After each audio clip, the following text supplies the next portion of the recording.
वर वर बदली वरना बरा बरा लिखे ना, मुक्ति रानी ना बड़ी बड़ी बड़ी बड़ी पोइट्री में चेंज थोड़ा कर रहे थे। गुरुदेव आप दोनों को देख के बहुत आनंद आ रहा है।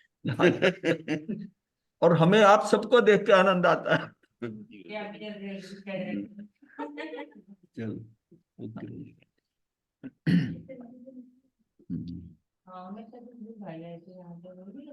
यही पता नहीं, मुझे ध्यान नहीं देखा था।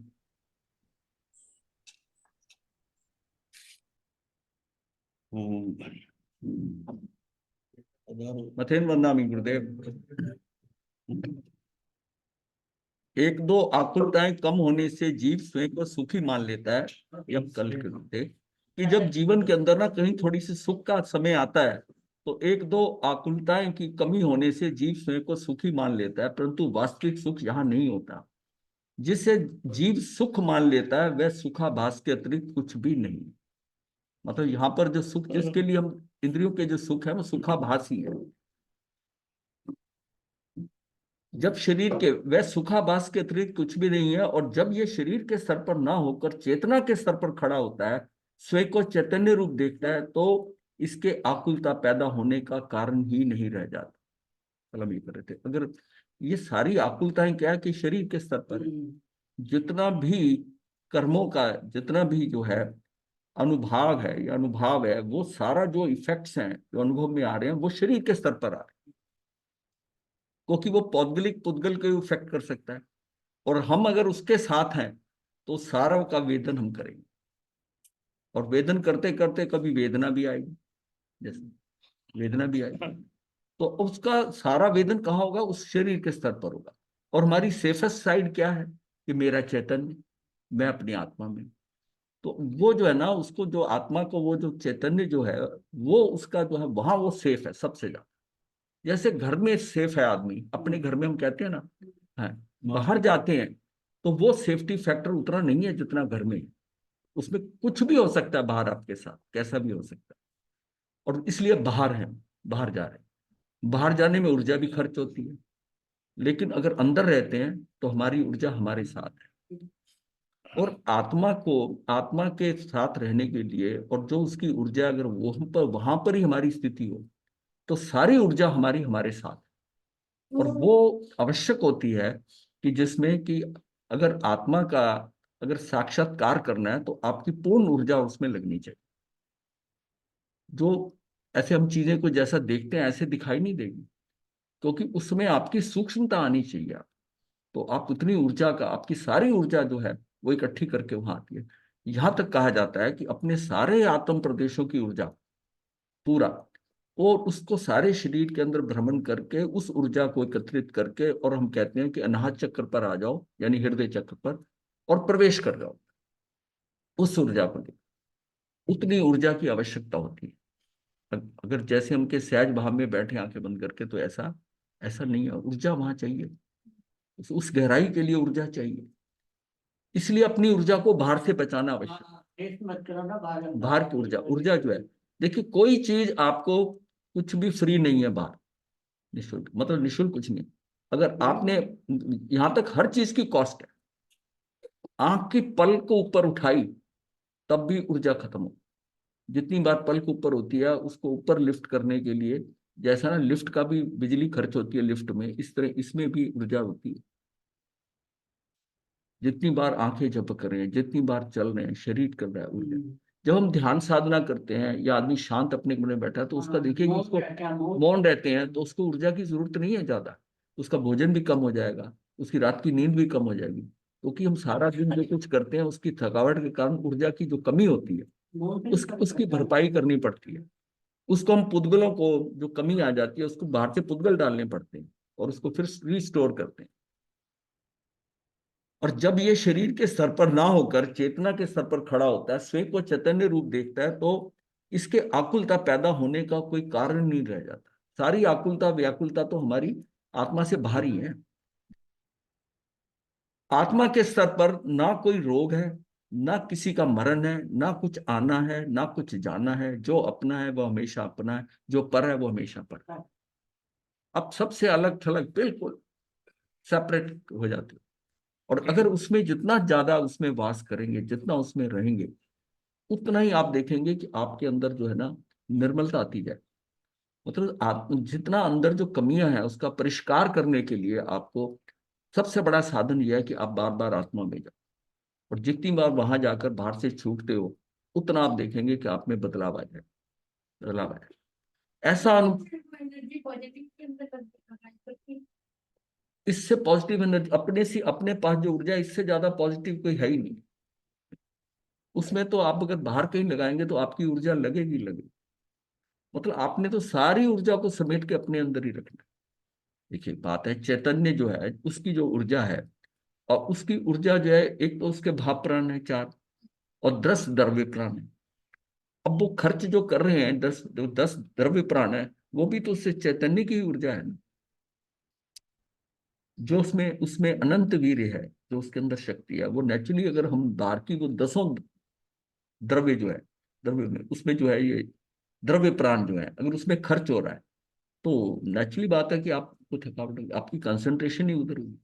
अच्छा, और इंद्रियों की अट्रैक्शन है क्योंकि वो बाहर की ओर भागती है, क्योंकि उनका विषय है। जिसका जो सब्जेक्ट होता है, जो प्रिय होता है, वो वहां भागेगी। तो पांचों इंद्रियां वही भागती हैं। और मन भी बहुत बड़ा खिलाड़ी है।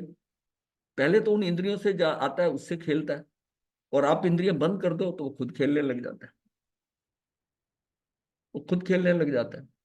मतलब है कि इंद्रियों को आपने मान लिया स्टॉप। इंद्रियों को रोकना आसान है, मन को ही रोकना सबसे मुश्किल है। और मन के लिए रोकने के लिए बहुत कुछ करना पड़ता है, बहुत कुछ करना पड़ता है। कि मन जो है, क्योंकि वो हमारे कंट्रोल में नहीं है। मन मन एक्चुअल हम मन कहते हैं, कहने में एक्चुअल वो चित्त है। वो चित्त है। मन तो कहीं बाहर जा नहीं सकता। मन तो इस मस्तिष्क का जो है ना, तो वो तो एक ब्रेन है जैसे। When brain is action it is mind. वो उस टाइम जब वह चिंतन कर रहा है, कुछ भी कर रहा है, उस समय उसका माइंड हो गया। और चित्त जो है उसी में ही चित्त होता है। चित्त है जो बाहर दौड़ता है। चित्त उसे नई नई पिक्चर दिखाता है, पैम्फलेट दिखाता है, चित्त जो है। और सबसे ज्यादा प्रॉब्लम चित्त से होती है, चित्त से होती है। और चित्त कहाँ से आता है? कि हमारे पूर्व के संस्कार जो बैठे हुए हैं वो वहां उधर चित्त लेके जाते हैं। ये बहुत जबरदस्त खेल है। जबकि आत्मा शुद्ध है, तो फिर ये कोई आत्मा में तो गड़बड़ है नहीं। तो ये खेल सारा चित्त के स्तर पर हो रहा है। इसका मतलब उसका आत्मा का एक प्रतिबिंब भी और है, जो हमारे पिछले जन्मों में पिछले किए हुए कार्य के अनुसार जो हमने संस्कार ग्रहण करे, जो आरोपित किए, उससे वो संस्कार हमारे में पड़े हुए। तो मतलब एक एक और आत्मा, जैसे कहते हैं, हम कहते हैं प्रतिष्ठित आत्मा। उस आत्मा प्रतिष्ठित मतलब हमने उसकी प्रतिष्ठा की। वो जो जो विचारधारा लेके आए, हम करते करते वो हमारा वैसे बना आत्मा। वो जो जो एक्चुअल में शुद्ध आत्मा है, उसका तो कुछ नहीं गया। उसका तो वो, उसमें तो आप कुछ नहीं कर सकते। वो तो देखा जाए वो तो सिद्धि है। सारा खेल तो इसका करना है ना। जितने जो सारा इकट्ठा किया हुआ यहाँ पर उससे निकलना है। वो तो शुद्ध है। उसमें तो कोई गड़बड़ होती नहीं है। वो तो वैसे की ऐसी ऐसी उसने चले जाना है। ये सारा जो कचरा जो मैल है, ये इसको हटाना है, बस यही हमारी साधना है। इसमें हम इसको कहाँ से पकड़े? चित्त से पकड़े। मन को संभालें, इंद्रियों को संभालें, धीरे धीरे करते करते कषायों को संभालें। वो करते करते उसको कम करते करते एक समय आएगा कि सब खत्म हो जाएगा।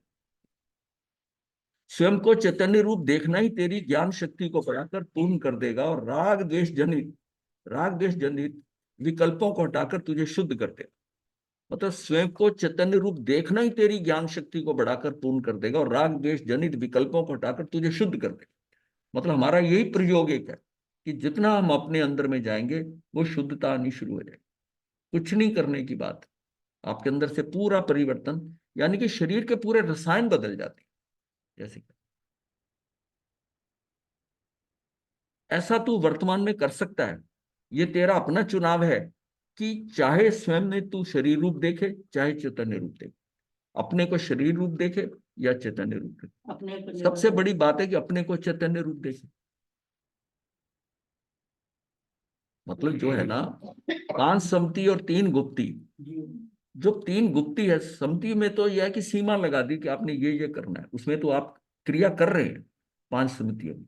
गुप्ती का मतलब आप गुप्त हो रहे हैं, गुप्त हो रहे हैं। एक्चुअल में तो जितना गुप्ती में जाते हैं, मन गुप्ती, वचन गुप्ती, काय गुप्ती, कार्य तो वहां होना, आप गुप्त हो, कार्य उसमें होना है। वो तो समितियां, पांच समितियां तो फर्स्ट स्टेज है, जिससे कि आप जितना आपका फैलाव है उससे वो बांध बांध कर उसको कहा भाई यहां तक, यहां तक, यहां तक, उसको सीमित किया गया। और गुप्ती का मतलब है कि तुमने इसको बिल्कुल बंद गुप्त कर, सारा कार्य ये गुप्ती से होगा। लेकिन उसकी पहली स्टेज जो है, समिति जो है, ये हमको स्टेज पे पहले आना पड़ेगा, फिर इस पे आए। चाहे स्वयं तू शरीर रूप देखे, चाहे चेतन रूप। शरीर रूप देखने पे फल तो तू 84 लाख योनियों में, अगर शरीर रूप देखने का फल क्या हुआ कि 84 लाख योनियों में अनादि काल से निरंतर भोगता है। और इसमें 84 लाख के अंदर 52 लाख जो है ना, वो तो आपका केंद्रीय के अंदर स्थावरों में ही रहा। सबसे मेजर पोर्शन तो वही है। उसके बाद कितना है आप देखिए, 52 लाख वो है, 10 लाख आगे विकलेंद्रीय उसका उनका आ गया, और फिर देव और इसका मिलाकर मनुष्य के 14 और 22 ही हैं। 4 नर के हैं, 4 देव के हैं, 14 मनुष्य के हैं। तो ये मिलाकर जो है 22 हो गया, और 10 वो 32 हो गया। 52 में 32 डाले तो 84 हो गया। 52 क्या होती है केंद्रीय? नहीं नहीं, एक केंद्रीय में, केंद्रीय के सारे, हाँ स्थावर सारे, स्थावर सारे से निरंतर भोगता आ रहा है। जिन्होंने स्वयं को चैतन्य रूप देखा वे परम आनंद को प्राप्त हो गए। यदि तुझे भी वैसा आनंद प्राप्त करना है तो स्वयं को तू चैतन्य रूप ही देख और उसी रूप ठहर जा। क्या क्या, कहीं बाहर बाहर नहीं जाना है, मात्र शरीर के स्तर से चैतन्य के स्तर पर चले जाना है। जिस प्रकार शरीर के स्तर पर तू जिनको पड़ोसी समझता है उनके प्रति तुझ में अपनेपन का राग नहीं होता। तू उसको पड़ोसी समझता है, पड़ोसी है, लेकिन उसके साथ राग नहीं है, उसके प्रति तुझ में अपनेपन का कोई राग नहीं होता। उसी प्रकार चैतन्य के स्तर पर आते ही स्त्री, पुत्र आदि, धन संपत्ति आदि, शरीर, ये सब पड़ोसियों के समान दिखाई देने लगता है। जब आपको सारे पड़ोसी, सारे अलग, मैं अकेला, तो ये है, मैं अकेला हूं, ये स्थिति जब आ जाती है आप सबसे अलग हो, फिर आप अपने चैतन्य के नजदीक आ रहे हैं। इसका मतलब आप केंद्र के नजदीक हैं। आपने अपनी परिधि को शॉर्ट कर दिया, और जितना हम परिधि को फैला के रखते हैं उतना हम उतना केंद्र से दूर है, उतना केंद्र से दूर है। ये पीछे हमने 2 दिन पहले किया हुआ है ना इस करके में। तो परिधि से जो है केंद्र, जितना हम केंद्र के नजदीक हो जाएंगे उसके प्रभाव में ज्यादा आते हैं। जितना जितना केंद्र के नजदीक है उतना उतना उसके प्रभाव में आ जाएंगे। और फिर एक एक सिस्टम ऐसा आएगा कि केंद्र की तरफ से आपको अंदर आ जाओगे, छलांग लगा, क्या खिंचाव हो जाएगा कि मैं केंद्र पे जाऊंगा, मैं केंद्र पे, क्योंकि बाहर से छुटकारा होगा। तो इसके लिए इसका मतलब है कि अपनी जो परिधि है, जो सरकमफ्रेंस है, उसको शॉर्ट कर लो। पहले पहले शॉर्ट करना पड़ेगा। और साधु जीवन में यही है कि अपने को शॉर्ट करो। घर से निकला है, पर घर के तो 5-7 आदमी 10 थे, और यहाँ तो 50 हो गए, तो परिधि तो कम हुई नहीं, ज्यादा हो गई है? ज्यादा हो हाँ, उसके हिसाब से ज्यादा होगी। तो इसीलिए ना, इसीलिए कुपकला जैसी जगह चाहिए। अब एक एक क्षेत्र में जा रहे हैं, कितने व्यक्ति को जब एक क्षेत्र में जाते हैं तो कम से कम 50-100 आदमी से तो मेल होता है ना। हाँ जी। बड़े शहरों में तो बहुत ज्यादा हो जाता है, और उनमें कईयों के नाम याद रहते हैं, उनका ये करता है, उसका काम करता है, ये उसकी पत्नी है, ये उसकी, यहाँ काफी बच्चे रहते हैं। कितना डाटा इकट्ठा कर लिया, कितना डाटा इकट्ठा कर लिया। हाँ। तो स्टोरेज कैपेसिटी तो वही है ना। हाँ। और फिर यह कि वो डाटा जितना इकट्ठा होगा, कोई वो नई चीजों को, नई चीजों और चीजें जो जानने लायक है उनको रास्ता ही नहीं मिलेगा। तो ये सारा क्या है, ये हम कहाँ से, हाँ, कहाँ से निकले? मतलब आसमान से गिरे खजूर पे अटके। उसी प्रकार चैतन्य के स्तर पर आते ही स्त्री, पुत्र आदि, धन संपत्ति आदि और शरीर, ये सब पड़ोसियों के समान दिखाई देने लगेंगे। शरीर और चेतन स्वभाव दोनों तेरे पास हैं, तू स्वयं ही अनुभव करने वाला है। ये तेरे पास दोनों चॉइस है, दोनों चॉइस है। कि शरीर और चेतन स्वभाव ये दोनों तेरे पास है, तू स्वयं ही अनुभव करने वाला है।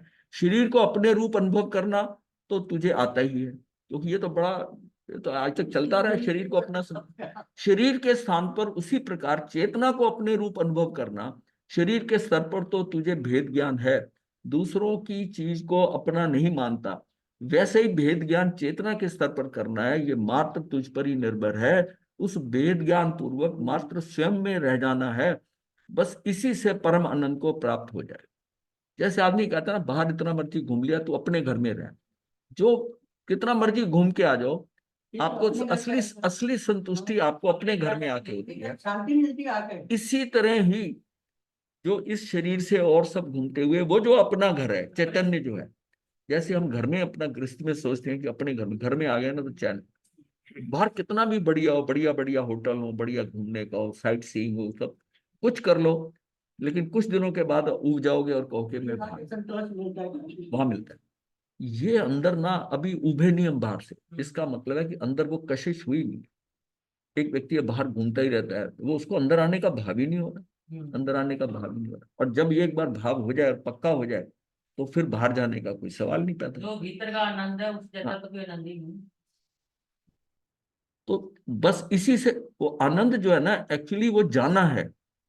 वो आनंद कभी ना वेदन नहीं किया उस आनंद का, बात उसकी वेदन की, और वेदन कर लिया तो आप किसी को समझने और समझाने की जरूरत नहीं है, क्योंकि अब उसने उसका प्रयोग, उसको समझ आ गई कि क्या है। समझ आ गई। मतलब किसी को ये कह दिया जाए कि ये बहुत मीठा है, आम बहुत मीठा है, वो समझता है, मीठा भी जानता है मीठा क्या होता है, पर आम की मिठास जो है वो कब तक नहीं पता। इसीलिए जितना केवल ज्ञान है, इसके बारे में जितना ज्ञान है, कि सभी हटा दिया, हम जो बात करते हैं, और जिनमें केवल ज्ञान हो गया तो सारे घाती कर्म खत्म हो गए, ये हो गया। लेकिन जब तक वो एक्सपीरियंस नहीं करता ना, जब एक्सपीरियंस करता है तब उसको, इसीलिए उसको एब्सोल्यूट ज्ञान का, केवल ज्ञान का मतलब एब्सोल्यूट ज्ञान, बुद्धि के स्तर पे नहीं जाना, उसने अनुभव भी किया है। अब जब आम खा लेता है, आम खा लेता है, और जो आम का स्वाद आता है उसको, उस आम के स्वाद से अब उसको मीठा क्या उसको पता है, ये मीठा है, पर ये कौन सा मीठा है, और ये कौन सा मीठा है। वो मीठे की डेफिनेशन कितनी बड़ी है। आम का मीठा अलग है, मिश्री का मीठा अलग है, और कई फल है, केला अलग मीठा होता है, हर मीठा अलग है। पर जो, इसलिए जो है ना, एब्सोल्यूट ज्ञान जो होता है, एब्सोल्यूट, हम केवल ज्ञान को एब्सोल्यूट ज्ञान माना जाता है, कि एब्सोल्यूट का मतलब उसमें और कुछ रहा ही नहीं जो तुझे नहीं पता है। हाँ, पूरा तुझे उसका स्वाद, तुझे बुद्धि से भी पता है, तूने एक्सपीरियंस भी कर लिया है, सब कुछ है, उसका प्रैक्टिकल यूज, मतलब तुझे सारा कुछ पता है। वो एब्सोल्यूट ज्ञान केवल ज्ञान है। और जिसको हम कहते हैं मात्र ज्ञान, उसमें अज्ञानता की कोई चीज नहीं, कोई चीज। केवल ज्ञान ही ज्ञान। वैसे ही भेद ज्ञान चेतना के स्तर पर करना है, ये मात्र तुझ पर ही निर्भर है। भेद विज्ञान पूर्वक मात्र स्वयं में रह जाना है, बस इसी से परम आनंद को प्राप्त हो जाएगा। तुझे मात्र निश्चय करना है कि तू स्वयं को आज तक देखता आ रहा है, शरीर रूप और राग द्वेष रूप, किंतु वैसा तू ना कभी था, ना है, ना ही कभी हो सकेगा। ये शरीर तो जड़ पदार्थ है, इसकी कोई भी कैसी भी अवस्था तुझे चैतन्य को, तुझ चैतन्य को प्रभावित नहीं कर सकती। इसके नाश से भी तेरा नाश नहीं हो सकता। इसका तो महत्व भी तभी तक है जब तक तू चैतन्य इसमें शरीर में ठहरा हुआ है। जब तक तू चैतन्य यानी तू इसमें शरीर में ठहरा हुआ है, इसकी तो कीमत ही तभी है शरीर की। जो मेन तो चैतन्य है, ठहरा हुआ है। अन्यथा लोग इसे अधिक समय तक अपने समीप नहीं रहने देंगे, शीघ्र अति शीघ्र जला दिया जाएगा। इस शरीर को जो घर वाले भी है ना, वो ज्यादा देर अपने साथ नहीं ठहरने देंगे, नहीं ठहरने देंगे। वो चैतन्य, मतलब जो चैतन्य के साथ होते हुए भी, अब ये देखिए, जो पुद्गल भी है ना, चैतन्य के होने के कारण इसके अंदर जो गिरावट हो रही है, पुद्गलों की शक्ति खत्म हो रही है, बाल सफेद हो रहे हैं, दांत झड़ रहे हैं, शरीर की त्वचा जो है उस पर झुर्रियां पड़ रही हैं। ये कितना स्लो प्रोसेस है। क्यों? कि चैतन्य है, चैतन्य उसमें है, तो ये शरीर भी जो है ना, शरीर को भी उतना वो संभाल रहा है। देख लीजिए उसकी प्रेजेंस, अच्छे आदमी की प्रेजेंस आपको दुखी नहीं ज्यादा होने देती, उसकी प्रेजेंस इटसेल्फ आपको हेल्प करती। चैतन्य की प्रेजेंस आपको हेल्प कर रही है कि आपके अंदर गिरावट तो हो रही है, पर इतनी तेजी से नहीं। चैतन्य जैसे निकला और आप देखिए कि किस तरह ये जो पुद्गल है ना, वो अपने उस पे आ जाएगा। अगर 2 दिन पड़ा रह गया ना, तो इतनी बदबू उसमें आएगी, इतना आएगा कि संभाला नहीं जाएगा, जब तक हम उसको प्रोटेक्ट करके नहीं रखें, बर्फ में रखें या ऐसा रखें। मतलब वो उतनी तेजी से वो तो खत्म होता है, डिक्लाइन होता है। अब वो, इसका मतलब कोई ऐसी चीज थी जो इसको किसी हद तक प्रिजर्व कर रही थी, बचा के रख रही थी, उस शक्ति की, उस ऊर्जा का। जबकि दोनों का कोई संबंध नहीं है, सिर्फ उसकी प्रेजेंस थी, कोई लिंक भी नहीं है, कोई यौगिक एक तार इधर से जुड़ा हुआ नहीं है, सिर्फ उसकी प्रेजेंस के अंदर जो है।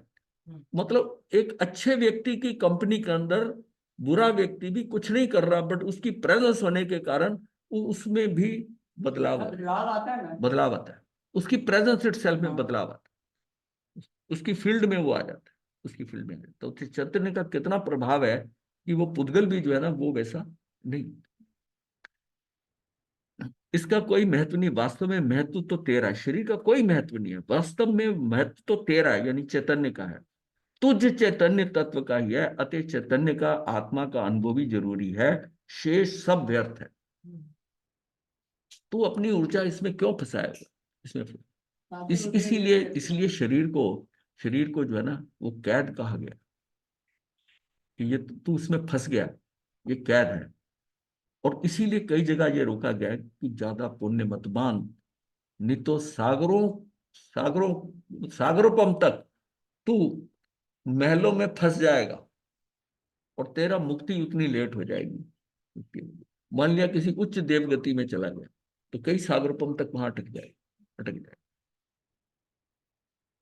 तुझे चैतन्य तत्व का, चैतन्य की आत्मा का अनुभव भी जरूरी है, शेष सब व्यर्थ है। पर्याय रूप से विचार करे तो आत्मा स्वभाव से ज्ञाता दृष्टा है, और विकार रूप से विकल्पों का करता है।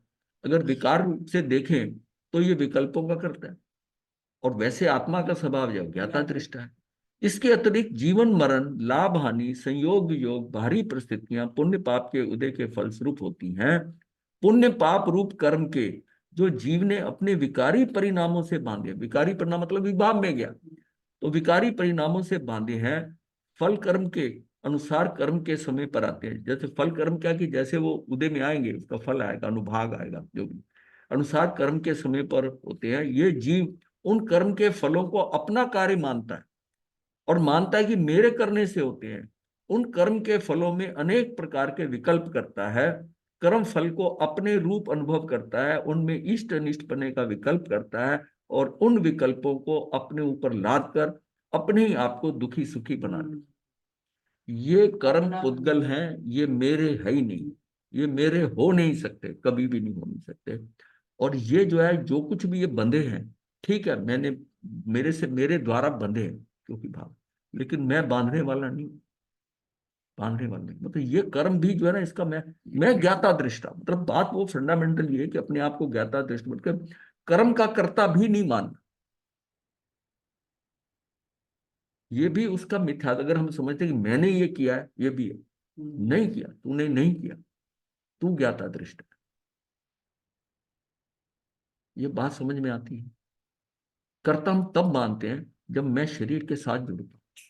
अगर मैं अपने को एक में एक समझता हूं, तो फिर मैंने किया, ये काम मैंने किया, ये मैंने बोला है, ये मन मैंने इसको सोचा था, मैंने इसको आइडिया दिया था। ये जब बात करता है, तो शरीर और आत्मा दोनों को मिलाकर एक में करके बात कर रहा है। हाँ, कर्ता भाव भी आता है, और इसलिए होता है, और ये भ्रांति हमें रहती है कि मैं नहीं करता तो कौन करता है। अरे तू नहीं करता, तू चैतन्य है, वो पुद्गल है। तू अभी अभी जो उसके जो हो रहा है, वो करने वाला तू नहीं है। आप चैतन्य को अलग कर लो अपनी फीलिंग में, चैतन्य तू अलग है। जिसमें हम कहते हैं कि भाई मैं नहीं करता तो कौन करता है, उसमें तू शरीर के साथ मिलकर जो कंपोजिट जो चीज बन गई है, उसके द्वारा काम हो रहा है, पर चैतन्य नहीं कर रहा। वो ज्ञाता दृष्ट है, उसका काम सिर्फ जानना है। तो फिर तूने कैसे किया, तू किस बात का कर्ता भाव ला रहा है कि तूने किया, कर्म तूने बांधी, राग द्वेष तूने किया, नहीं किया। ये मतलब, अब वो 3 चीजों में ना जो हम बात करते हैं कि वो पुद्गलों का जो शरीर है, वो सारा शरीर जो है, शरीर आदि, राग आदि, द्रव्य आदि, वो एक अलग बंडल है, ये एक अलग चैतन्य है। और एक तीसरी स्थिति है जो दिमाग में जो आती है, अलग अलग, जो ये अलग है भेद ज्ञान से। और जो हम कर रहे हैं वो दोनों को मिला के कर रहे हैं, क्योंकि ये चैतन्य जो है इसकी तो अभिव्यक्ति ही नहीं है। ये तो ना बोल सकता, कर सकता, सुन सकता, कुछ नहीं कर सकता। ये तो एक ऊर्जा का घन पिंड है। और ये जो फीलिंग आती है ना, फिर मैंने नहीं किया तो किसने किया, यहां गड़बड़ होती है। मैं किसको मान रहा हूं, मैं शरीर के साथ लगा हुआ उसको मान रहा हूं।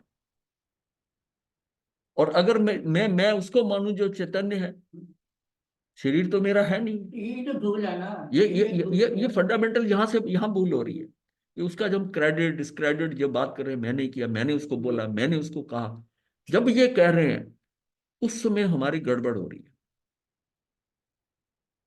क्योंकि जो कर नहीं सकता, तू कर नहीं सकता और तू इसका क्रेडिट ले रहा है, तो खुद फंस रहा है। तो खुद फंस रहा है, क्या करें। तो बोला ये मैं करने वाले ही नहीं, मुझे करने की जरूरत ही नहीं। ये बात अगर अंदर, ये है भेद, भेद ज्ञान, कि मैं तो सिर्फ ये हूं और वो भी अलग है। इन दोनों को मिलाकर जो एक चीज है, वो भ्रांति हो रही है कि वो मैं हूं। बस गड़बड़ यहां। परंतु मानता यह है कि मैं कर्म के फल से दुखी सुखी हूं, जबकि दुखी या सुखी हुआ अपने उठाए हुए विकल्पों से। ये विकल्पों से दुखी हुआ। इष्ट अथवा अनिष्ट विकल्प उठाना ना उठाना इसी के ही अधीन है। अगर विकल्प ना उठावे तो ज्ञाता दृष्टा रहे, तो कर्म का फल होते हुए भी दुखी सुखी नहीं होगा। यही वास्तविक सुख है।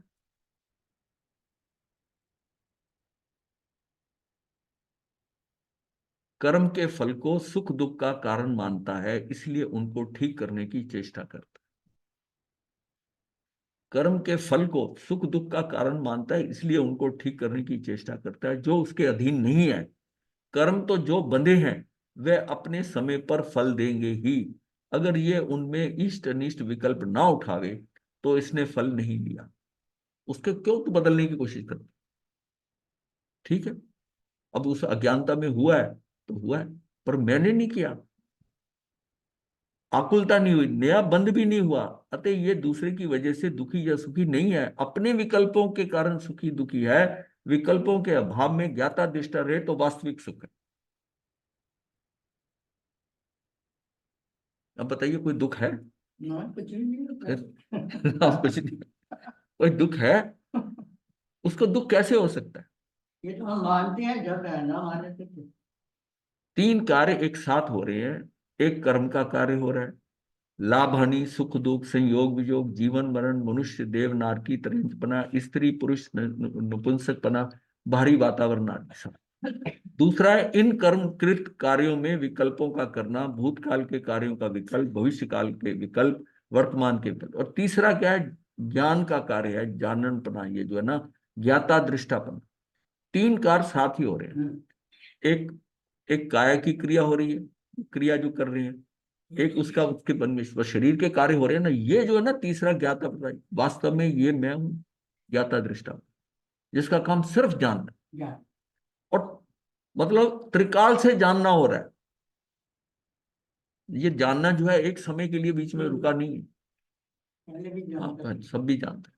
पहला कार्य हमारे अधीन नहीं है। ये जो पहला कार्य है, तीन कार्य जो हो रहे हैं, एक कर्म का कार्य, लाभ हानि सुख दुख संयोग वियोग जीवन मरण, ये सारा जो आडंबर चल रहा है, पहला कार्य हमारे अधीन नहीं है। ना हम उसके मालिक हैं। उसके कर्ता बनने से अहंकार अहम पैदा होता है। वह कार्य हमारी इच्छा अथवा विकल्पों के कारण से होते भी नहीं है। वह तो कर्म उदय अनुसार ही होते हैं। जो कर्म उदय में आता है, कर्म से ही कर्म होते हैं। उदय में कर्म आता है, उसी से सारा खेल होता है। उदय जो, इसका मतलब जो पुराने कर्म है वो जाते जाते फिर फंसा के जाते हैं। अगर हमें नहीं समझ में आई कि ये कर्म के कारण ये जो सब हो रहा है, तू अब बच के रह। अगर तू इसके साथ इसके प्रभाव में आया, हाँ उसके प्रभाव में आ गया, तो गया नवीन कर्म बनेगा बने। और वो शरीर के स्तर पर नहीं बच सकता, वो अगर आत्मा के साथ है तो बचाव सबसे ज्यादा, क्योंकि उस कर्म के आने का उसको वहां पता नहीं चलेगा, और पता चलता है तो फंसेगा। दूसरा कार्य हमारी विकारी परिणमन है। उसी से जीव दुखी है। कर्म के फल का लक्ष्य करने से वह होते हैं, ज्ञान स्वभाव का लक्ष्य करने से वो मिटते हैं। इसमें जीव स्वतंत्र है, वह चाहे तो ज्ञान स्वभाव का लक्ष्य करके उन विकल्पों को तोड़ सकता है, पर का लक्ष्य करके अनहोनी के विकल्प करके अपने को दुखी सुखी कर सकता है। वे सभी विकल्प निरर्थक हैं, अकार्यकारी हैं, राग द्वेष के नए संस्कार उत्पन्न करते हैं। ऐसा जानकर स्वभाव का अवलंबन लेने का पुरुषार्थ करना चाहिए, जिससे कि विकल्पों का अभाव हो। यही सच्चा पुरुषार्थ है। स्वभाव का आलंबन लेना मतलब अंदर जा, अपने स्वभाव में रह, बाहर क्यों घूमता है। स्वभाव का आलंबन लेने का बाहर से भी पुरुषार्थ, बाहर ही है। हाँ, जिससे विकल्पों का अभाव हो, यही सच्चा पुरुषार्थ है। ये मेरे ख्याल खत्म हो गया। अभी कल हो चुका था, मैं दोबारा ये बात। अच्छा, हाँ, अगर नेक्स्ट इसको, अच्छा, ये हो गया तो फिर तो निकालना नहीं था। हाँ तो वही तो करूँ, आपने कहा वो निकाल नहीं, मुझे आपने बोला 86 80 है, मैंने कहा हाँ। 40 हाँ, मैंने कहा शायद एक आध 2 पेज रहते।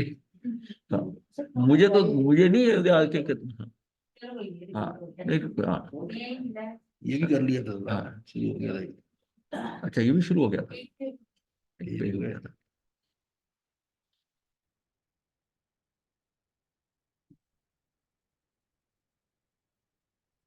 स्वप्न आने पर भी जानने वाला उस समय जान रहा है। तो ज्ञाता जैसा वो तो स्वप्न आ रहा है, स्वप्न में भी आप क्या है, इंद्रियां सारी हैं, इंद्रिय जो है मन चल रहा है, इंद्रियों को तो विश्राम मिल रहा है, मन चल रहा है। स्वप्न आने पर भी जानने वाला उस समय जान रहा है। तो तीसरी शक्ति जो तीसरी जानने वाली है वो जान रही है। तभी तो प्रातः उठकर वह अपने स्वप्न के बारे में कह सकता है कि आज बड़ी अच्छी नींद आई। उसको भी जानने वाले ने जाना। एक नींद ले रहा था, दूसरा उसको भी जान रहा था। ये तीनों क्रियाएं एक साथ हो रही, तीनों क्रियाएं एक साथ होती हैं। वो जो जानने वाला जान रहा है ना। अब यही तो बात होती है कि जिस टाइम भोजन कर रहे हैं, वो ऐसा शरीर के वो कंबाइंड फॉर्म है, जो चैतन्य के साथ पौधगल लगा हुआ है, वो जो शरीर है वो भोजन कर रहा है, भोजन कर रहा है।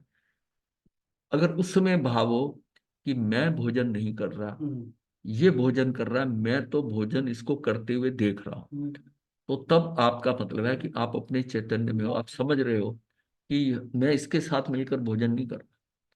ये हमारी जो कंपोजिट पिक्चर है, इकट्ठा कंबाइंड हुआ, वो कर रहा है, मैं उसको देख रहा हूँ। ये नींद ले रहा है, ये सांस भी ये ले रहा है। अगर हमारी ऐसी दृष्टि सूक्ष्म हो जाए कि प्रतिपल होती क्रिया को मैं अपने को अलग कर सकूं, तो ये उसकी और पुष्टि हो जाएगी भेद ज्ञान की। फिर तो प्रतिपल ये जो बात आएगी कि ये जो हो रहा है ये मैं नहीं कर रहा, मैं तो इसको होते करते हुए देख रहा हूं, मैं तो जानने लगा। इसका अभ्यास थोड़ा, कोई भी चीज लेके स्वाद लेके खाई हो लेके फिर कार आ गई तो और कर्म बंदे स्वाद लेके खाया होता। ये तीनों क्रियाएं एक साथ हो रही हैं, इस बात का आज तक ज्ञान ही नहीं था, क्योंकि जानन क्रिया हमारी पकड़ में नहीं आई। केवल शरीर की क्रियाएं एवं मन की क्रियाएं अर्थात शुभ अशुभ भावी पकड़ में आ रहे हैं। इसलिए शरीर की क्रिया राग द्वेष रूप परिणामों को ही हमने अपना होना, अपना अस्तित्व समझा, स्वयं को इनका कर्ता माना। इनके अतिरिक्त कोई जानन क्रिया भी हो रही है और उसका स्तर इनके स्तर से भिन्न है, ये बात कभी समझ में नहीं आई। फल ये हुआ कि धर्म के लिए हमने एक और तो परिणामों को बदलने की चेष्टा की, अशुभ से शुभ बदलने का प्रयत्न किया, और दूसरी ओर शरीर आश्रित क्रिया को अशुभ से शुभ रूप बदलना चाहा। यदि शरीर और मन की ये क्रियाएं बदल गई तो हमने इस बदलाव को ही धर्म मान लिया और अहंकार किया कि मैंने ऐसा कर लिया। मुझे शुभ अशुभ शुभ अशुभ उसी में कर शरीर आश्रित क्रिया हो रही है, ये शरीर आदि मन की ये क्रियाएं बदल गई तो हमने क्या समझा, भाई हमने इस शरीर को खाना नहीं दिया, मैंने उपवास कर लिया, मैंने उपवास कर लिया। नहीं, वो आता है उसमें कहा था, जब वो सारी चीजें जब शरीर के साथ है ना, वो सारी चीजें आएंगी, रिएक्शन भी आएगा, रिएक्शन आएगा। कोई उस रिएक्शन को बोलता है, कहीं नहीं बोलता, प्रभाव तो उठ जाता है, उसका भाव उठ जाता है। यदि शरीर और मन की ये क्रियाएं बदल गई तो हमने इस बदलाव को ही धर्म मान लिया और अहंकार किया कि मैंने ऐसा कर लिया। कहते हैं लोग, महाराज हम नहीं ऐसा करते, हम मैं तो बड़ा पक्का ऐसा करा हुआ, ये करा हुआ सब। हमने इस बदलाव को ही धर्म मान लिया और अहंकार किया कि मैंने ऐसा कर लिया। इस बात को तनिक भी नहीं समझा, ये दोनों ही पर आश्रित पुण्य पाप की क्रियाएं हैं। मैं तो कुछ कर ही नहीं सकता। तो मैं कैसे क्रेडिट ले रहा हूं कि मैंने ये करा, या हम तो बहुत धर्म का, मैंने तो ऐसा किया, मैंने ऐसा किया। तू तो कुछ नहीं कर, तू तो ज्ञाता दृष्टा है। जो हुआ अगर सहज में हुआ, तुझे क्या लेना देना है उस बात का क्रेडिट की। और उसको बार बार चितारता है, और पक्का कर लेता पता है मैंने इतनी अठाइयां करी, इतना ये करा, इतना वो करा। भाई किसको सुना रहा है? जिसको भूख ही नहीं लगती उसको सुना रहा है। भूखा रहा वो कहता, किसको बता रहा है? उस चैतन्य को जिसको भूख ही नहीं लगती। और जिसके कारण तू भूखा रहा है उसको पता नहीं चल रहा कुछ। पुद्गल का क्या फर्क पड़ता है? वो तो क्या है, आपको आज आज खाना आपने इधर नहीं दिया, उसको पुद्गल नहीं दिए, वो तो स्टोर में से निकाल लेगा। वो तो स्टोर में जो आपकी बॉडी के अंदर जो जगह जगह कोई माल पड़े हैं, वो उसमें से खींचेगा। पहले अच्छा, प्रॉब्लम कब आएगी? पहले व्रत में तो, एक व्रत में तो कुछ फर्क नहीं पड़ता, कोई जगह जगह माल पड़ा है, वो उसको यूज कर लिया उसने। दूसरे दिन उसको थोड़ा कम मिला, तीसरे दिन, अब 3 या 4 हुए, तब कहते हैं चौथे पांचवे के अंदर कुछ फील होता है। हाँ, अगर वो अब निकल जाता फिर बोलता अब अंदर का माल मिल नहीं रहा, हाँ, अब वो बाहर की तरफ कचोट रहा है। उसमें आपको लगता है कि स्थिति बिगड़ती है, चौथे पे पांचवे पे। फिर उसके बाद में जब नहीं मिलता तो वो सेटल हो जाता है। फिर 8 तक उसको कोई दिक्कत नहीं होती। फिर उसको दिक्कत तब आएगी जब पार ना करेगा। अब उसकी खाने की आदत नहीं रही, उसको चाहिए नहीं, वो भी वैसे ही हो गया कि मुझे कुछ नहीं चाहिए। और अब जब डाला उसमें, अब वो वहां पर, अब अब वो क्रांति हो जाती है वहां, उस टाइम क्रांति हो जाती है अंदर। तो अब आदत नहीं रही करनी। और उसको कितना सहज से संभालना पड़ता है। ये व्रत को कहते हैं, व्रत करना आसान है, पारना में मुश्किल, पारना मुश्किल, क्योंकि वो उसकी उसकी फंक्शनिंग बदल गई और उसमें अब अपने माल डाला। इसलिए कहते हैं थोड़ा सा डालो, थोड़ा सा करें। अब जो लोग थोड़ा ज्यादा कर लेते हैं, पारना बिगड़ गया, कुछ ये हो गया, वो प्रॉब्लम आती है। फिर वो बदला लेता है कि पहले दिया नहीं और अब इतना दिया, अब देख हमने इस बदलाव को ही धर्म मान लिया और अहंकार किया कि मैंने ऐसा कर लिया। इस बात को तनिक भी नहीं समझा कि ये दोनों ही पर आश्रित पुण्य पाप की क्रियाएं हैं, आत्मा की अपनी स्वाभाविक क्रिया नहीं है। अतः इन पर आश्रित क्रियाओं को बदलाने मात्र से, मतलब बदलाने मात्र से ही धर्म होना कदापि संभव नहीं है। धर्म तो आत्मा का स्वभाव है, उसका संबंध तो इस तीसरी स्वाभाविक क्रिया से है, जानन क्रिया से। ये अज्ञानता, ना समझी, ये गलती उस जानने वाले की ही है कि उसने अपनी स्वाभाविक क्रिया को ना पहचान कर विकारी परिणामों और शरीर आश्रित क्रियाओं में ही अपनापन मान रखा है। यही अहंकार है, यही मिथ्यात्व है, यही संसार है, जो तब तक नहीं मिट सकेगा जब तक ये जीव अपने को ज्ञान रूप अनुभव नहीं कर। मैं सिर्फ जानने वाला, ज्ञान रूप अनुभव, मैं जान, ज्ञाता दृष्टा। ज्ञान की 2 अवस्थाएं होती हैं, एक अज्ञान रूप और एक ज्ञान रूप।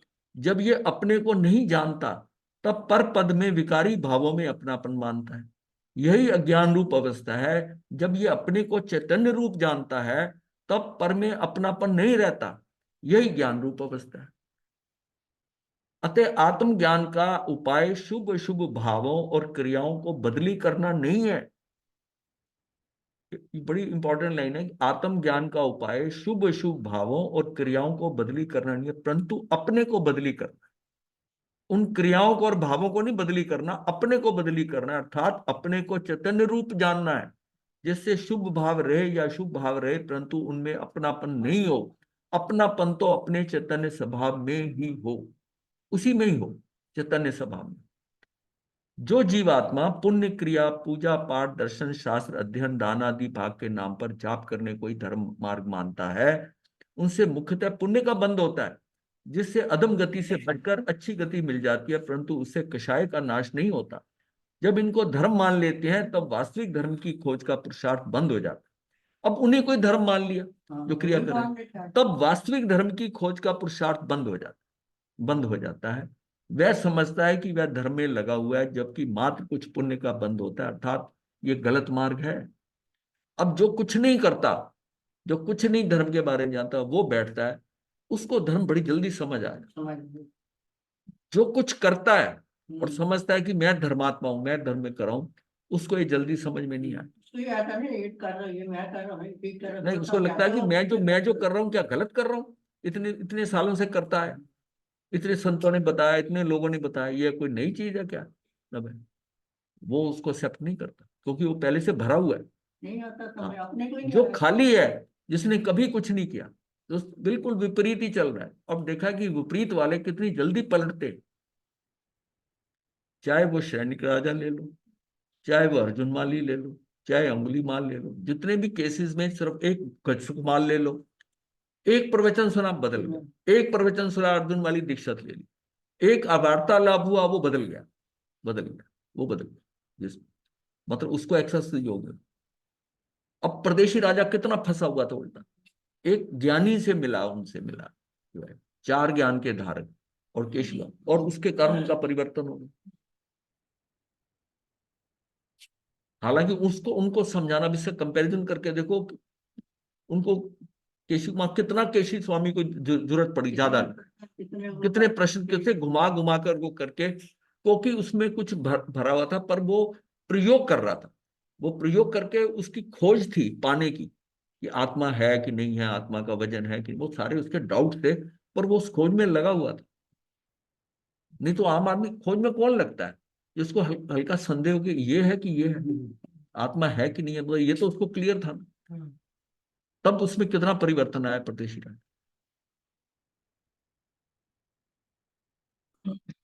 दूसरा, वह व्यक्ति जो मानता है कि इन पुण्य क्रियाओं के करते ज्ञान स्वभाव पकड़ में आ जाएगा, वह ज्ञान स्वभाव के पकड़ने का अलग से पुरुषार्थ नहीं करता, वह भी मात्र क्रियाओं में संतुष्ट रह जाता है। ये लंबा मार्ग, ये वाला एक गलत मार्ग है, ये लंबा मार्ग है। दूसरा, वह व्यक्ति है जो मानता है कि इन पुण्य क्रियाओं के करते करते ज्ञान स्वभाव पकड़ में आ जाएगा, हो जाएगा, कभी कहते हैं ना महाराज धीरे धीरे कर रहे हैं, हो जाएगा।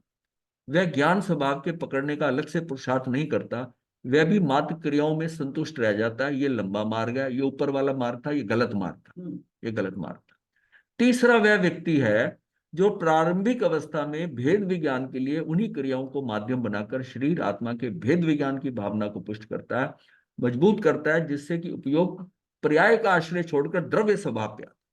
वो कहता पर्याय की बात ही नहीं करता, कहता है तो प्रतिशत बदल रही बदलती है, इसका वो द्रव्य स्वभाव पे जाता है। द्रव्य क्या, उसका ज्ञान स्वभाव के सन्मुख हो, ज्ञान अपने को अपने रूप में अनुभव करे, वह ज्ञान की जागृत अवस्था है। यहीं से धर्म का मार्ग प्रारंभ, ये मार्ग प्रारंभ करता है कि उसका भेद ज्ञान से उन क्रियाओं के मार्ग, मतलब ये उसको अलग लेके चलता है, उसको ज्ञान में कि मुझे ये पर्याय, ये जब हमें समझ में आ जाता है कि बाहर जो पर्यायंतर हो रही है, चीजें बदली, प्रति समय बदलाव आ रहा है सारा, और जो दृश्यमान जो लोक है इसमें जो परिवर्तन आ रहा है, इससे मैं क्यों उलझू, क्यों उलझू?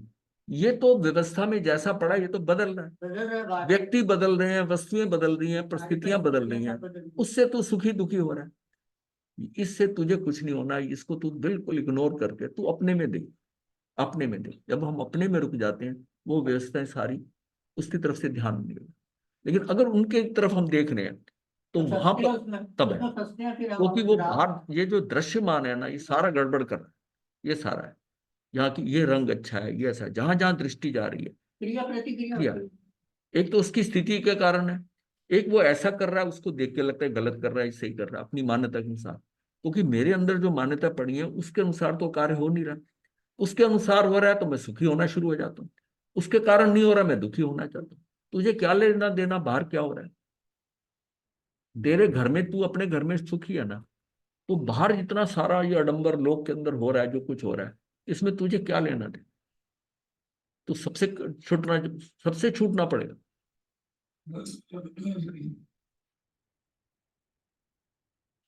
धर्म के मार्ग पर शुरुआत के लिए जरूरी है कि हम ये निर्णय करें कि जानन क्रिया तो मेरे ज्ञाता स्वभाव से उठ रही, वह मेरी स्वयं की क्रिया है, जबकि शेष दो क्रियाएं कर्म के संबंध से हो रही हैं। उसी प्रकार जैसे नीचे दिए गए चीनी के उदाहरण में, एक चीनी का नीचे उदाहरण आ रहा है, यानी शुगर का उदाहरण है में, चीनी का गर्मपना पर के अग्नि के संबंध से है। अभी तक इन कर्मकृत दो प्रकार की क्रियाओं में अपनापना था, अपना होना मान रखा था, परंतु अब हमारा अपनापना इसे जानने वाले में आना चाहिए। अब हम सीधा उस पे चीनी पे जाते हैं। ये एक ना बर्तन के अंदर जो है, ये बर्तन है, इस बर्तन के अंदर ये इसका ये शरीर है। ये ये जैसे बर्तन होता है ना, इसको शरीर बाद में देखें, पहले एक बर्तन देख लो, इसमें चीनी पड़ी और नीचे से ये अग्नि जलाई हुई है और ताप लग रहा है इस चीनी को। अब क्या है कि जीवात्मा है, इसमें जो क्या है, चीनी का मीठापना है।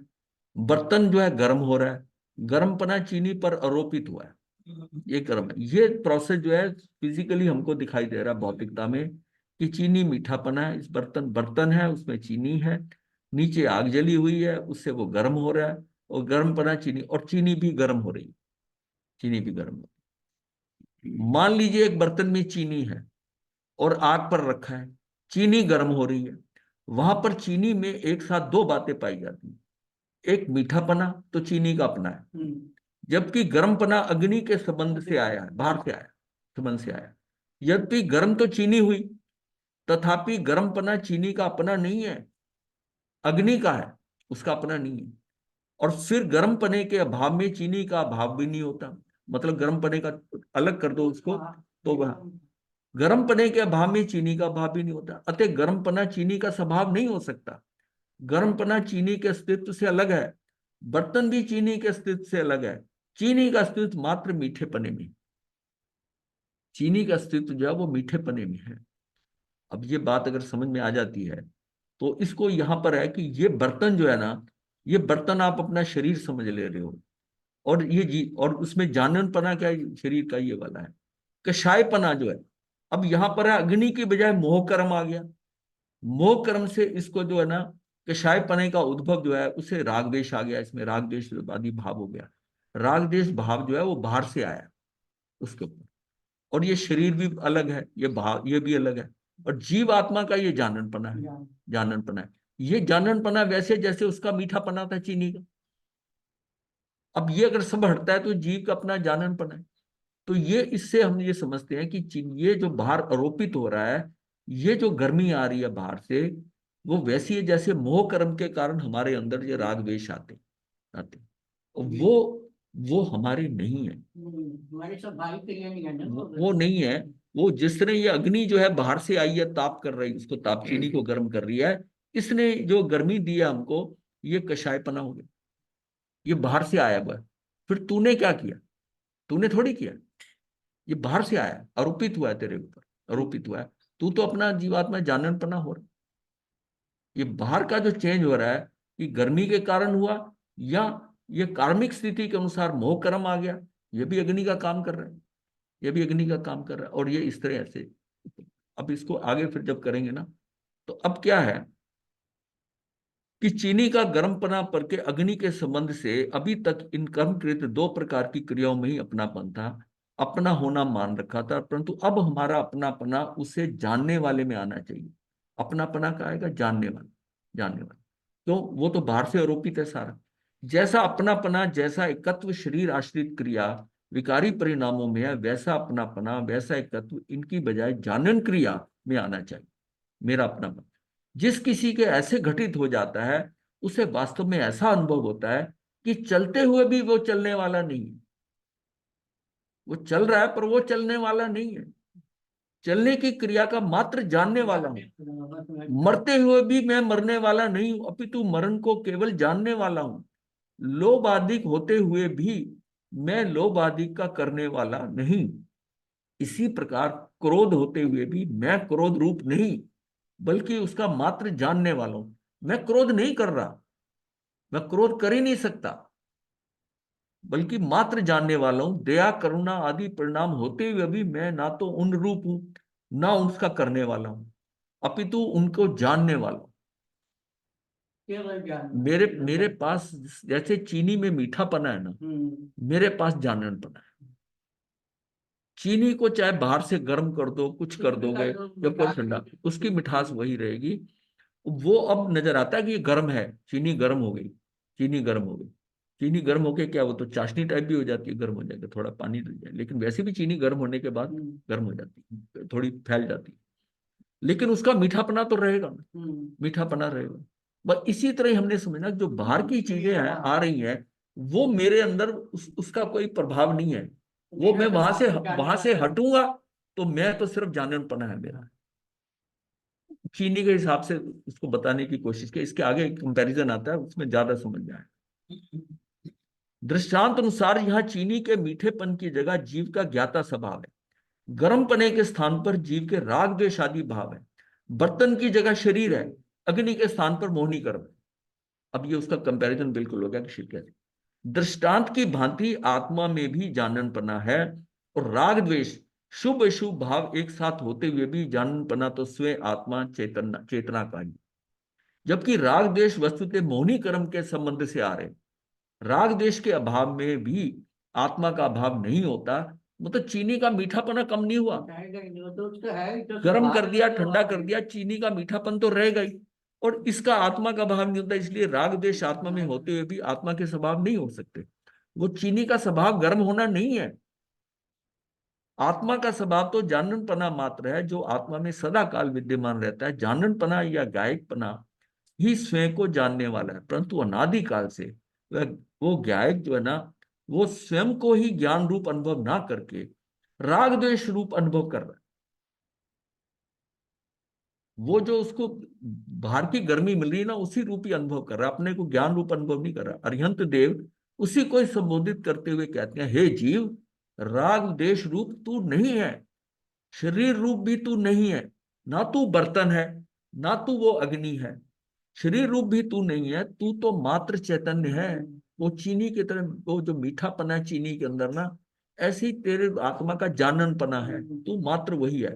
फिर तू स्वयं को चैतन्य रूप अनुभव ना करके राग द्वेष रूप क्यों अनुभव कर? वो अपने जाननपने को छोड़कर वो गर्मपने को महसूस करने लग जाए। मतलब गर्मपना मतलब राग द्वेष। चीनी जैसे है, चीनी का मीठापन जो उसके अंदर नेचुरल है, उसके अंदर वो गर्मी कर देने से तो है वो गर्म होते वो मीठापन क्या खत्म हो जाएगा? वो अपने मीठेपन में रहे। राग द्वेष रूप क्यों अनुभव कर रहा है? ये राग द्वेष तो प्रकृत कार्य है, ये बाहर से किए हुए प्रकृत है, तेरे स्वभाव तो है नहीं। फिर तू इनसे भिन्न अपने गायक स्वभाव का अनुभव क्यों नहीं करता, जैसा कि तू वस्तुतः है, जो स्वभाव से तू है। तू एक सदा गायक ही है। अब उसका जो ये देखिए कंपैरिजन क्या है कि ये जो है चीनी का मीठापन है, गर्मपना आरोपित हो गया उस पर, ये बर्तन है, ये अग्नि। आत्मा का इसमें क्या जाननपना है और इसमें यहां पर गर्मपना आरोपित हुआ, इसमें कषायपना आ गया।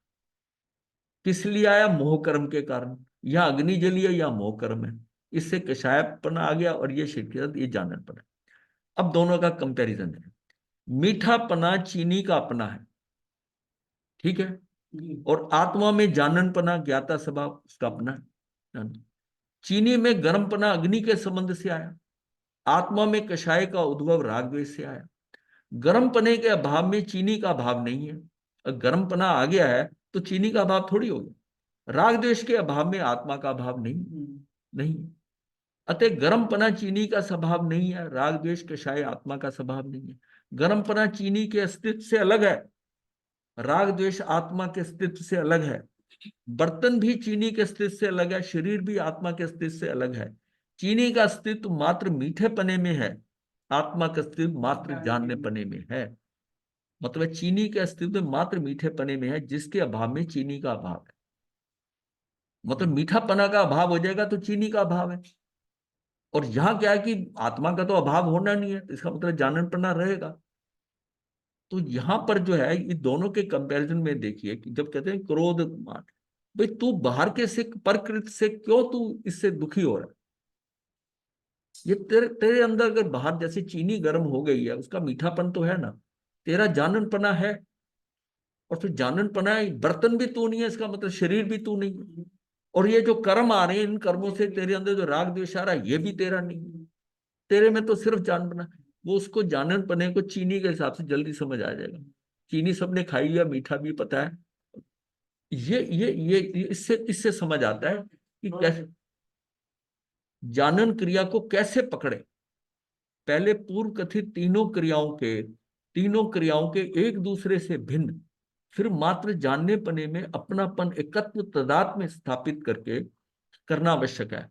मतलब पहले तो पूर्व कथित ये तीनों को कि ये राग द्वेष मैं नहीं हूँ, ये बर्तन मैं नहीं हूँ शरीर में, अपने करके एकत्व अपनी उसमें स्थापित करे, अपने में एकत्व स्थापित करे ना। जाननपने में जो मेरा जाननपना है वो मेरा है, जो शुगर के अंदर चीनी के अंदर मीठापना है वो मेरे में जाननपना है।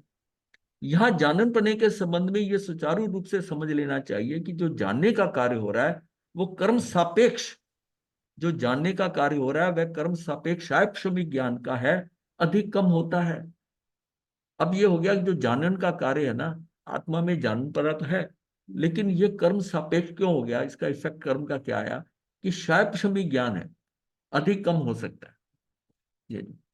ये शायपशमिक अधिक कम होता है। ये चारों केवल ज्ञान को छोड़कर बाकी चारों ज्ञान जो है ना वो शायपशमिक ज्ञान है, वो कमती बढ़ती इंडिविजुअल का हो सकता है, जिसमें इंद्रियों की मन की सहायता की जरूरत है, जो सविचार सविकल्प है, जो ज्ञान विशेष है उसको नहीं पकड़ना है, अपितु इसके माध्यम से उस स्रोत को पकड़ना है, उस स्रोत को पकड़ना है जहां से ये ज्ञान विशेष उठ रहा है, जो ज्ञान समान है। ज्ञान विशेष उठ रहा है ना वहां से, उसके में जो ज्ञान सामान्य है, जो ज्ञान का पिंड है, जो निर्विचार निर्विकल्प है, उसको पकड़ना अपने। एक बार ये समझा तो हाँ, दोबारा समझा देते हैं। देखिए उसमें क्या है कि ज्ञान का जो ज्ञान है ना, उसमें हमने दो चीजें जानी थी, एक सामान्य एक विशेष है। विशेष जो ज्ञान है जो हो रहा है वो आपका इस समय का हो रहा है।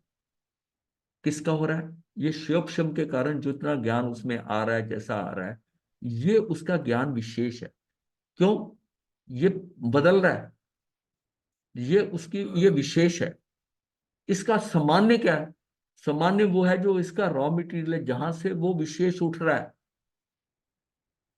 आत्म प्रदेशों के अंदर जो ज्ञान, आत्मा ही ज्ञान है, ज्ञानी आत्मा समझा है। क्या? हाँ, अब आता है, लेकिन वो ज्ञान उसका, सबकी आत्मा का ज्ञान तो बराबर है ना, फिर भी ज्ञान सबका डिफरेंट डिफरेंट है। वो ज्ञान क्या है? क्योंकि शैवक्षमिक ज्ञान के कारण, शैवक्षम होने के कारण वो है। आपको उसको नहीं पकड़ना, ज्ञान विशेष को, जो इस समय शिवक्षमिक के कारण, उसके कारण शिवक्षम के कारण जो ज्ञान विशेष हो रहा है उसमें पढ़ना। जहां पर ये ज्ञान हो रहा है उसका जो सामान्य है, जो रॉ मटेरियल है, मतलब गहने का आकार नहीं पकड़ना, आपने गहने का सोना पकड़ना है, मूल बात जो मूल है। हाँ, सामान्य जो है मूल है, मूल। उस पे दृष्टि करनी है, उसको पकड़ना है। हाँ, कि जो ज्ञान सामान्य है, जो ज्ञान पिंड है, जो निर्विचार है, वो निर्विकल्प है। और जो क्षेपक्षम के साथ आ रहा है, जो ज्ञान आप प्राप्त कर रहे हो, वो विशेष है, वो विशेष है। हमारा ज्ञान क्या है? हम ज्ञ की तरफ देखते हैं, ज्ञ की तरफ देखते हैं, वो आकर जो ज्ञान बनता है वो आपके शिवक्षम की, इंद्रियों के भी शिवक्षम के अनुसार वैसा ज्ञान बनता है। वो ज्ञान को अगर उसको देखा तो हमारा कार्य नहीं। मुझे तो जहां पर उस ज्ञान में ज्ञान विशेष बन रहा है, उसमें जो सामान्य था, वो जो आत्म प्रदेश थे, वो जो ज्ञान जो है, जो रॉ मटेरियल ज्ञान का है, मुझे तो उसको देखना। बात समझ में आ रही कि नहीं आ रही कभी नहीं भेजे मैं। है? नहीं कभी भेजे तो वही फिर हो जाएगी। एक बार फिर दोबारा बता देना, कल बता देना, ठीक है। इसका मतलब वही है। अब बात हम वहां पहुंचे नहीं, निर्विकल्पता के। ये जो संकल्प विकल्प से होने के कारण जो आ रहा है उसमें नहीं अटके। वो जो ज्ञान है ना उसके ऊपर, मतलब वो सारा क्या, वो मूर्तिक है, जो हमने पहले कर चुके हैं, मूर्तिक ज्ञान है। वो मूर्ति ज्ञान है। वो मूर्ति ज्ञान आ रहा है तुझे वहां नहीं। वो क्या है? मूर्ति ज्ञान क्या है? वो विशेष है, वो तो उसका आकार बना है, उसका आकार बना है। पर उसका सामान्य क्या है? तू वो जो उसका सामान्य है, उसकी तरफ देख, जो सोना है। जो ज्ञान जो है अमूर्तिक ज्ञान है, जो अमूर्तिक ज्ञान है, तेरी दृष्टि वहां जानी चाहिए। इसका मतलब है तू वो चीजें जो आकर जो शिव शम से ज्ञान से आ रहा है उससे भी हटके अपने ज्ञान को देख, जिसके अंदर कुछ नहीं बना है, वो एज इट इज रॉ पड़ा हुआ है। और जैसी बाहर से इंद्रियों से मन से इंफॉर्मेशन जाती है वो मूर्तिक हो जाता है, वो शेप करके, क्योंकि उसको मैं देखता हूँ, अच्छा ये वो चीज है, अच्छा ये ऐसी सुगंध है, इसका स्पर्श मुलायम है। वो सारी जो इंफॉर्मेशन आ रही है वो उस ज्ञान से आ रही जो मूर्तिक है, मूर्तिक ज्ञान। और उसमें जो अच्छा लगता है तो मूर्तिक सुख होता है। लेकिन हम बात कर रहे हैं अमूर्तिक की, अमूर्तिक की, जो एक्चुअल में सामान्य है, यानी कि जो सोना है, जो हमारा रॉ मटेरियल, वही आत्मा है, वही आत्म प्रदेश है। उसको, इसका मतलब है कि उसमें कुछ डाल मत तू, उसको मूर्तिक मत बना, उस निर्विकल्प जो ज्ञान का है, निर्विकल्प को पकड़ना है। खेल तो वहां से, काम तो वहां होगा ना हमारा। हम अटके हुए हैं इसी बात के ऊपर। हम्म। नमो अरिहंताय नमो सिद्धाय नमो छायानम नमो ललिताचार्यम यतारुणम अरिहंताय सिद्धामंगलम सामंगलम धम्मो मंगलम यतारि लोकोत्तमा अरिहंता लोकोत्तमा सिद्धा लोकोत्तमा साहु लोकोत्तमा केल्वी पनत्तमो लोकोत्तमा शतायु शरणं तव्यं हरिभन्ते शरणं तव्यं सिद्धे शरणं तव्यं साहु शरणं तव्यं केल्वी पनत्तमं शरणं तव्यं हरिहंता जी का शरण सिद्धा जी का शरण साधुओं का शरण देवली कृपया दयाधन का शरण चार शरण सुख करना मंगल करना सदा ही मंगल सदा